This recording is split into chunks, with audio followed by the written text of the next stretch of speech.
Tom no answer. Tom no answer. What's gone with that boy, I wonder? You Tom no answer. The old lady pulled her spectacles down and looked over them about the room. Then she put them up and looked out under them. She seldom or never looked through them for so small a things as a boy. They were her state fire, the pride of her heart, and were built for style, not service. She could have seen through a pair of stop-lights just as well. She looked perplexed for a moment and then sighed, not fiercely, but still loud enough for the furniture to her. Well, alive, if I had hold of you, yield. She did not finish, for by this time she was bending down and punching under the bed with the broom, and so she nibbed Breato punctuate the punch with. She resurrected nothing but the cat. I never did see the beard of that boy. She went to the open door and stood in the and looked out among the tomato beans and gypsum which that constituted the garden, no Tom's. So she lifted up her voice at Angel calculated for distance and shouted, "You, Tom!"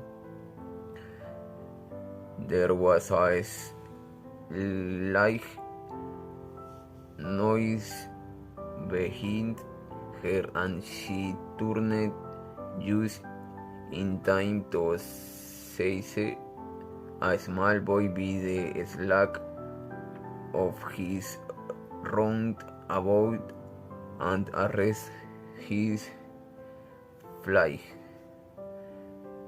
There amid a door of that closet, what you been doing in there? Nothing.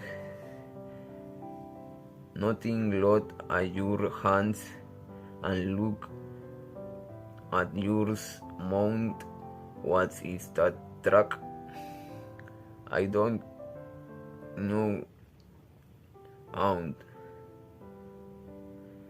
Well, I know it's jam that what it is. 40 times I beside if you didn't let that jam alone. I'd skin you. Hand me that switch. The switch hovered in the air. The peril was desperate. My look behind you, aunt. The old lady whirled round and snatched her skirts of the danger. The lad fled on the instant, scrambled up the high board fence and disparated over it.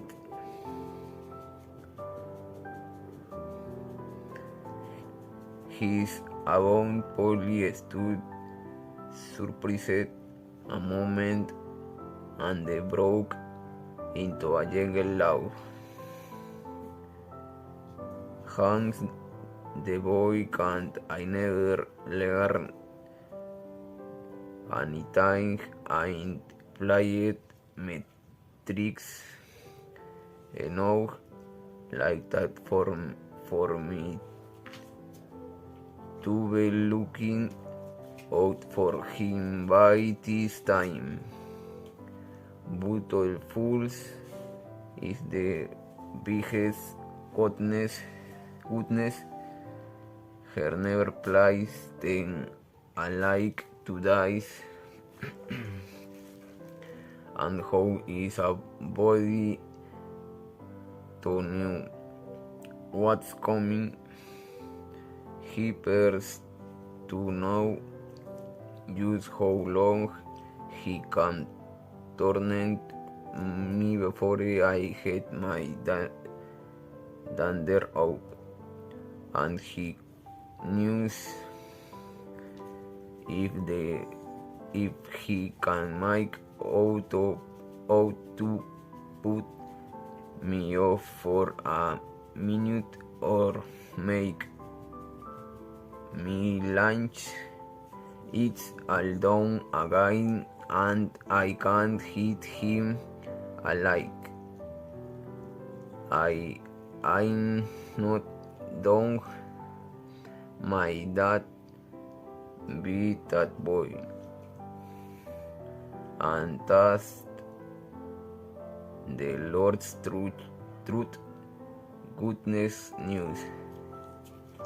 Spare the rod and spoil the child, as the good book says. I am an lying up sin and sufferings for us both. I knew he is full of the old scratch, put laws I mean.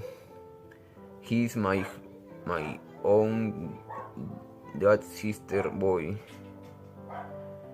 Poor thing, and I am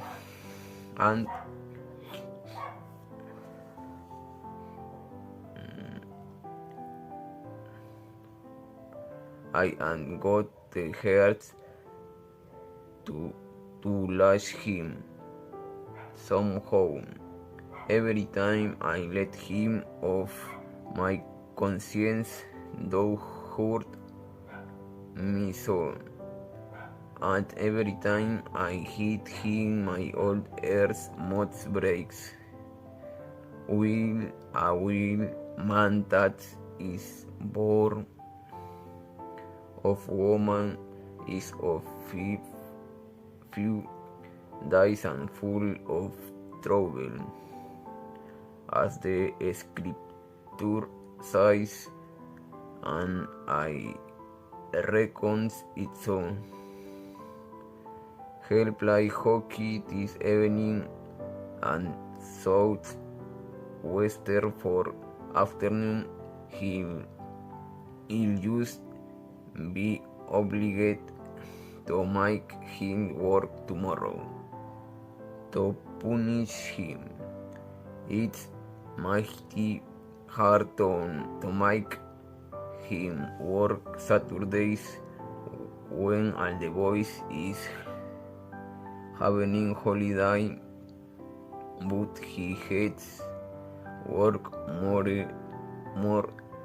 than he hates anything else, and I got to the sum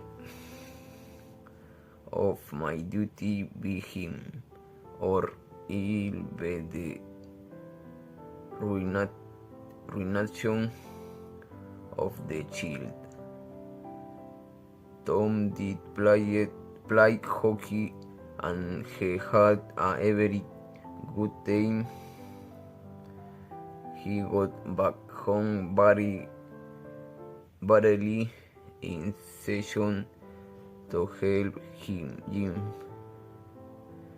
The small colored boy saw next day wood and split the king's legs before a super at least. He was there in time to tell his adventures to Jim, while Jim did 3/4 of the work. Tom's younger brother, or rather half-brother, Sid was already through with his part of the war, picking up cheese, for he was a kid boy and had no adventures troublesome ways. While Tom was eating his supper and stealing sugar as opportunity offered, and Polly asked him questions that were full of guilt and very deep, for she wanted to trap him into damaging rebellions like many of their simple-hearted souls in what was her pet vanity to believe she was endowed with a talent for dark and mysterious diplomacy, and she loved to contemplate her most transparent devices and marvels of low cunning side. I can lick you. I'd like to see you try it. Well, I can do it. No, you can't either. Yes, I can. No, you can't. I can. You can't. Can't. An uncomfortable pause. Then Tom said, "What's your name?" "It's any of your business, mate." "Well, I don't it make it's my business." "Why, why don't you?" "If you so much." "I will. Much. There now." "Oh, you think you're mighty smart, don't you? I could lick you with one hand tied behind me if I wanted to." "Well, why don't you do it? You say you can do it." "Well, I will, if you fool with me." "Oh yes, I've seen wolf families in the same fix." "Smarty, you think you're some now, don't you?" "Oh, what a hat. You can't lamp that it if you don't like it. Either you know if of an anybody that take and there will suck eggs. You're a liar, you're another. You're a fighting liar and dicks take up. Ow, take a walk. Say, if you have give me much more of your sense, I take and bounce a rock off your head. "Oh, of course, oh, of course you will." I will." "Will, why don't you do it then? What do you keep saying you will for? Why don't you do it?" "It's because you're afraid." "I ain't afraid. You are. I ain't. You are." Another pause, and more edging and sidling around each another. Presently, they were shoulder to shoulder. Tom said, "Get away from here. Go away yourself." I want either.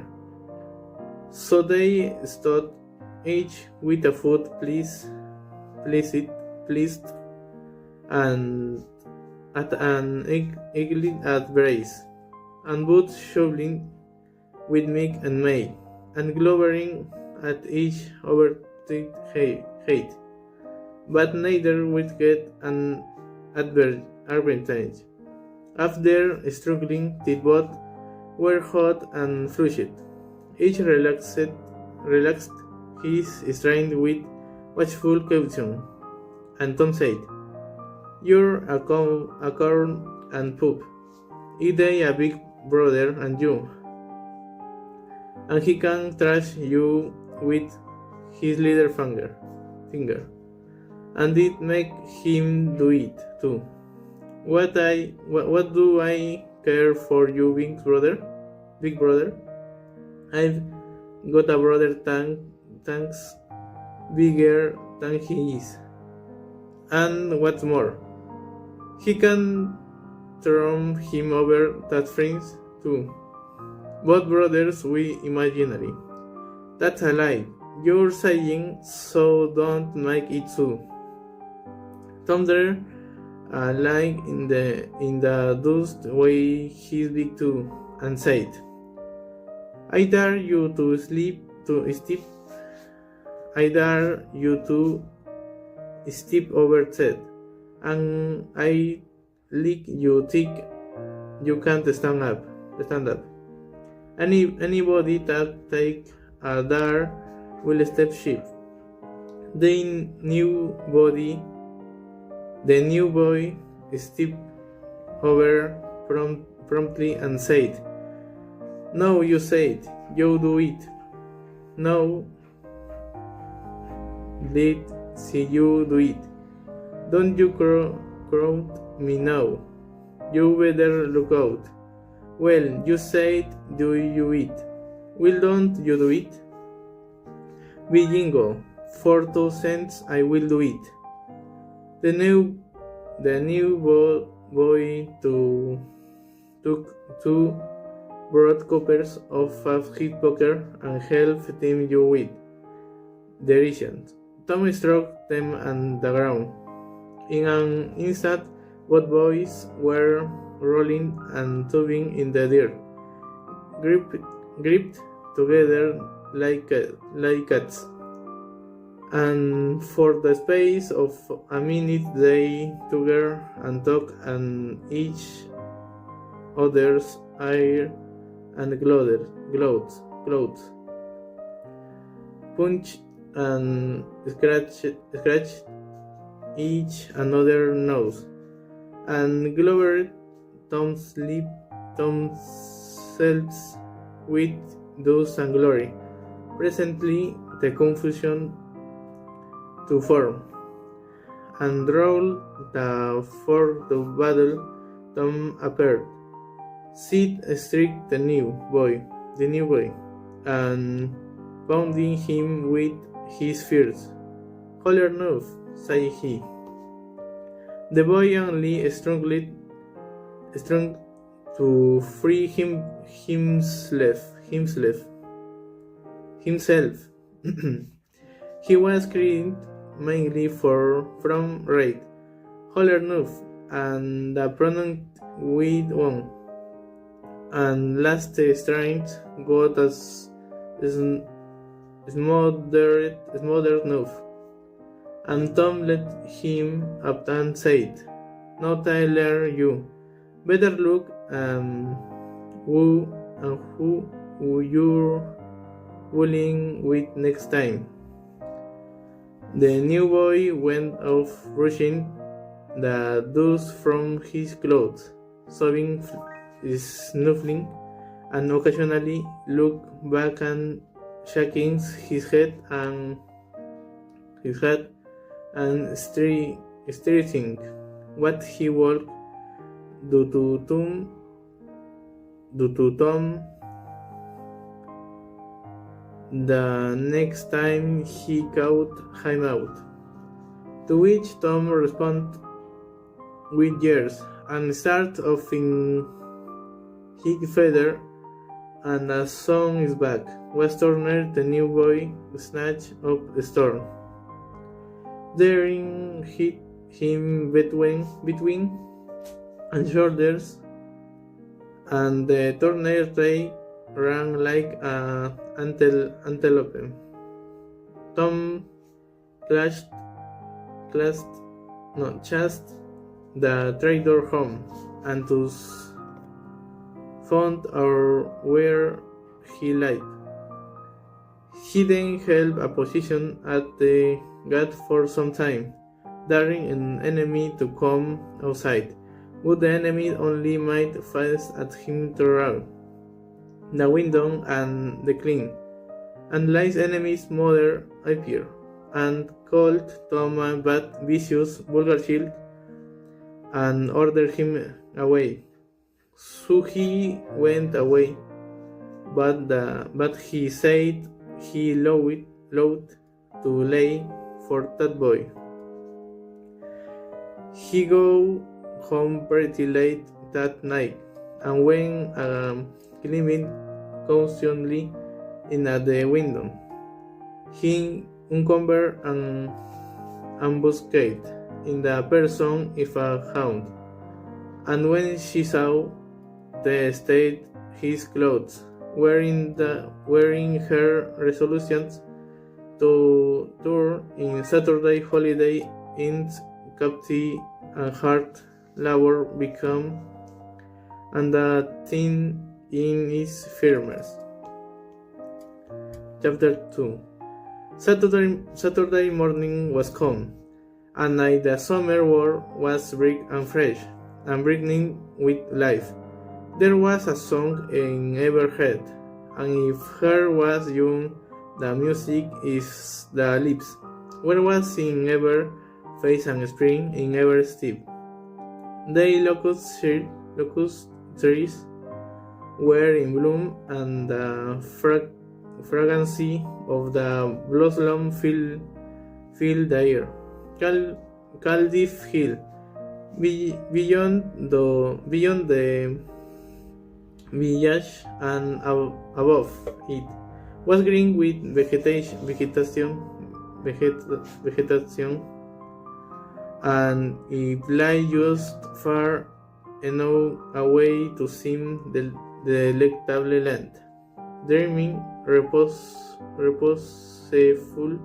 and inviting. Tom appeared on the sidewalk with a bucket with a wash and a log-handled brush.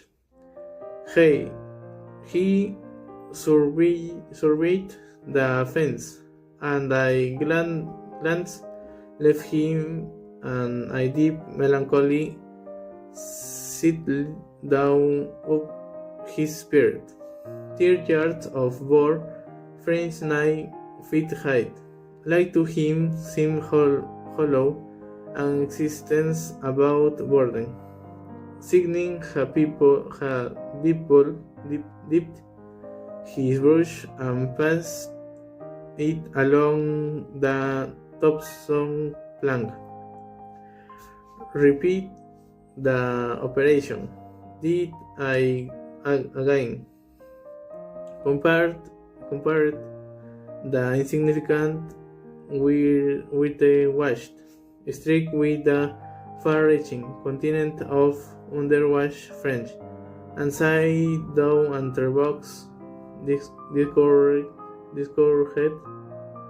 him come strip of the cast wheel a thin pail, and sting buffalo gulls, bringing water from the town who has always been hatful's work in town says before, but now it did now district him so. He remembered that there was company in the pump.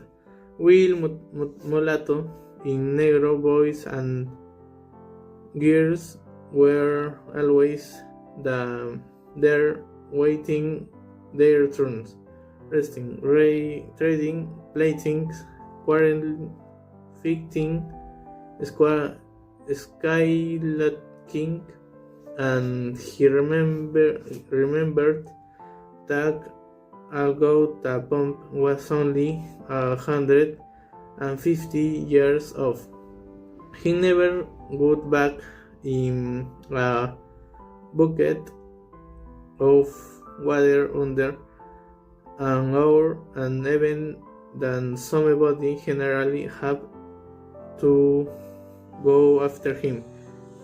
Tom said, Jim, if fetch the water you with the wash some. Jim shook his head and said, Can't Mars Tom, only missed. She told I got to go and hit this water and not stop fooling around with anybody.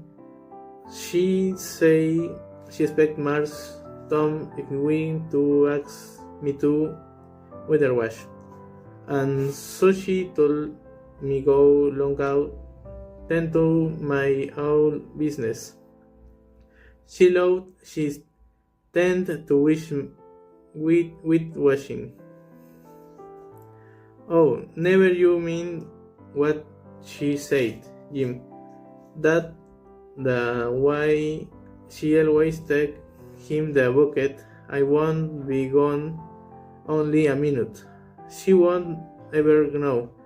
Oh, I dance, Marston.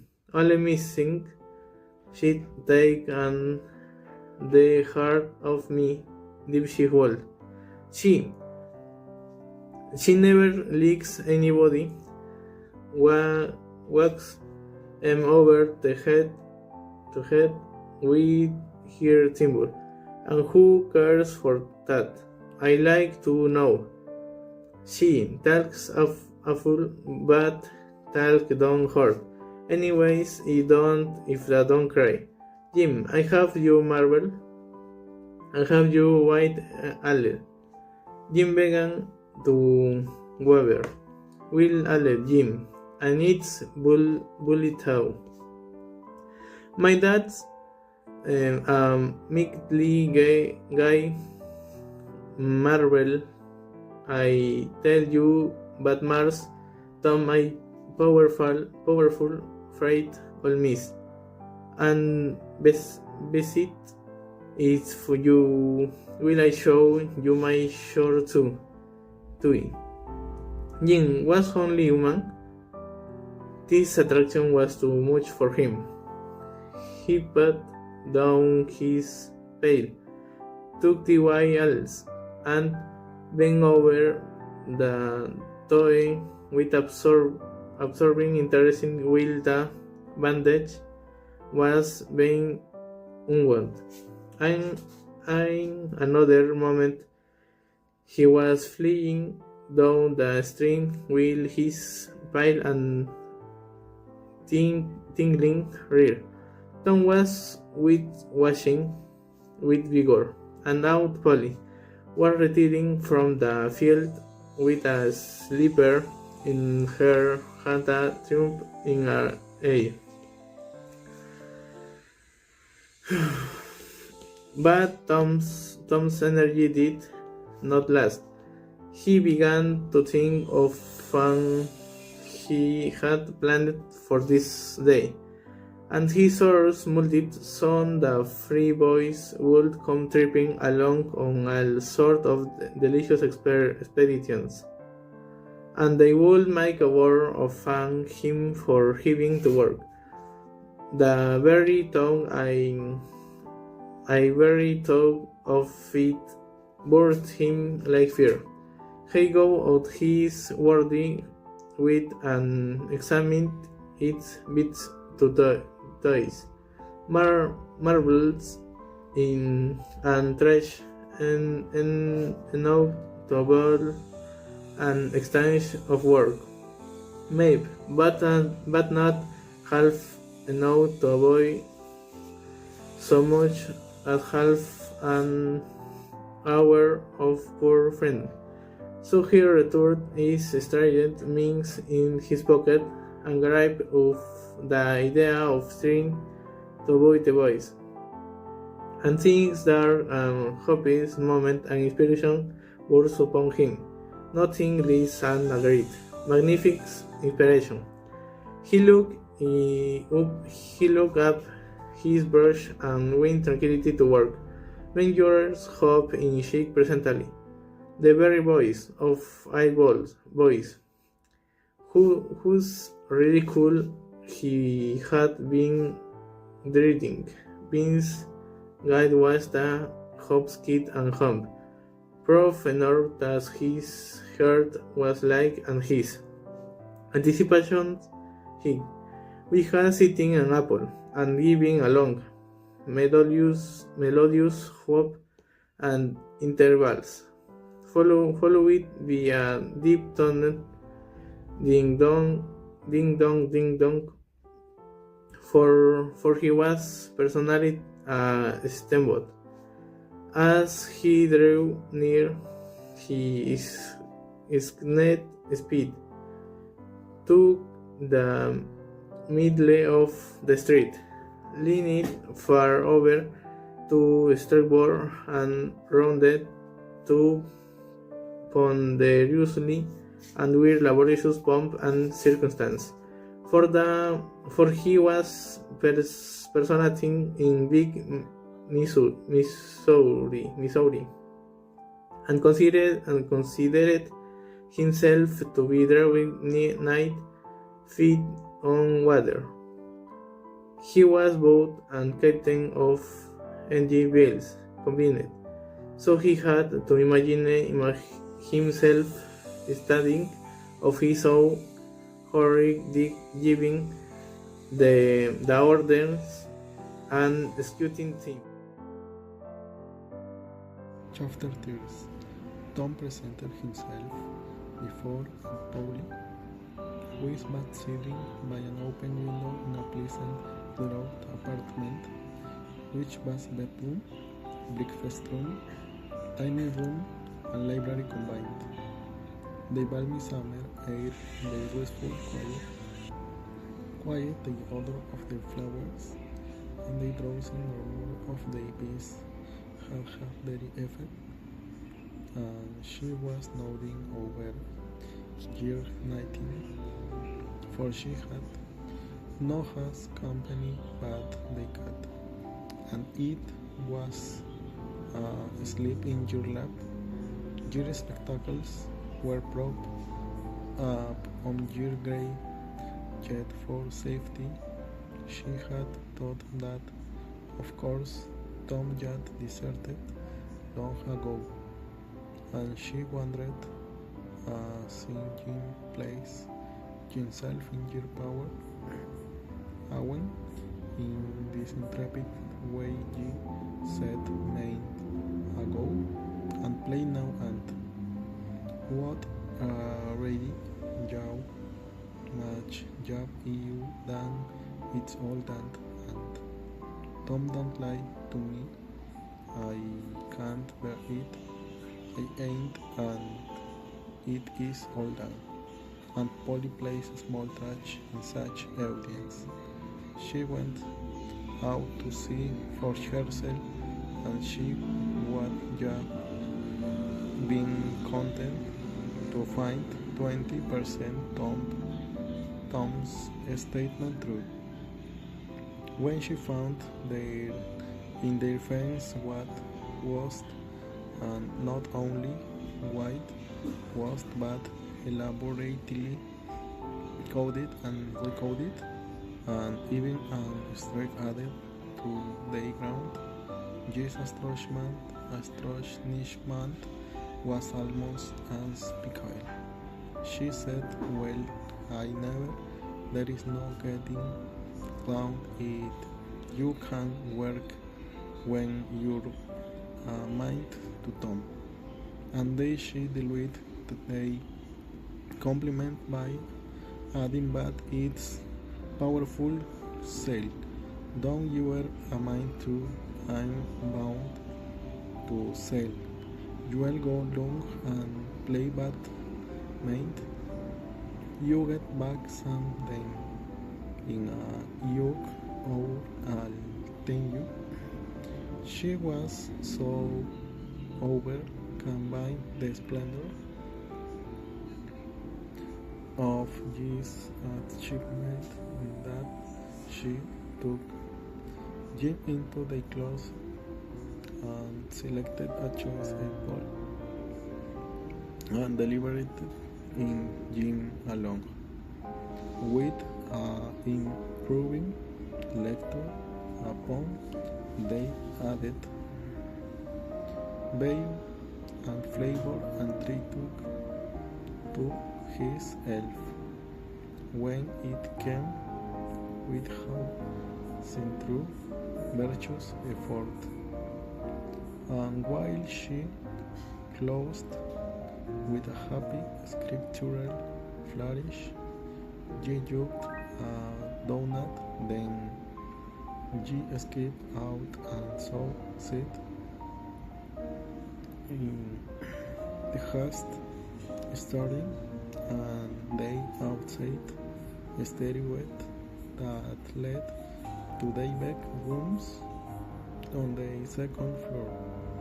Clothes were dandy and their area was full of the man of them in twinkling. They raged around seat like a ale store and before and Polly could collect yours if praised faculties and Sally to their six or sense cloth. Six or same clothes had taken personal effect, and Tom was over the fence and gone. There was a gate, but as general thing, G was too crowded for time to make use of it. G's soul was at peace now that G had settled with it for calling attention to his black thread and getting Jim to his black thread and getting Jim into trouble. Tom secreted the block and came round into a mighty alley that led by the back of G's aunt's cow stable. G presently got safely beyond the reach of capture and punishment and just then toward their public square of the village were two military companies of boys that met for conflict according to previous appointment. Tom was general of one of these armies. Geo Japers of bosom friend, general of the Atyr. These two great commanders did not condi centufair is of person that being better suited to the still a molar fright, but sad to get here on eminence and conducted the field operations by orders delivered through aides de camp. Tom's army won a great victory after a long and hard-fought fight. Then their dead were counted prisoners, exchanged the terms of the nest this agreement agreed upon, and they for the necessary battle appointed, after which the armies fell into line and marched away, and Tom turned Joe Mart alone. As he was passing, the Jesus jaws where Jeff teacher lived, he saw a new girl in garden, a lovely lit blue-eyed creature with yellow hair plaited into long tails, white summer frock and embroidered pantalettes. The French crown hero fell without firing a shot. A certain Amy Lawrence vanished out of his yard and left not even a memory of his elf giant. He had thought he loved her to distraction. She yet regarded his passion and adoration, and beyond it was only a portrait, evanescent, partially lit. She had been joining here she had confessed yearly a year ago he had been the happiest and the proudest boy in the world. Only same short day and year in one instant of time she had gone out of his heart like a Castillo. El stranger was visit his name. He worshipped this nude angel with furtive eye, till he saw that she had discovered Jean. Then he pretended he did not know she was present, and began to show off in all sorts of absurd boyish ways. While in the midst of his performances, he saw the lead girl walking toward the house. Tom leaned on the fence, grieving and hoping she would stay longer. She halted a moment, then moved to the door. Tom sighed, but his face lit up, for she tossed a pansy over the fence before disappearing.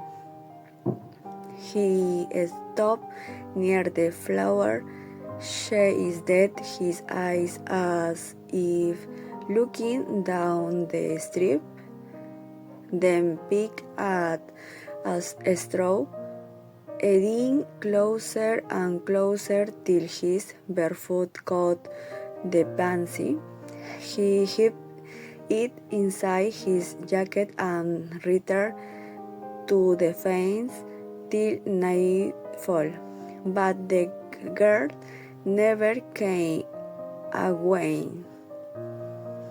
At supper, his spirits were so high that he wondered what had got into the child.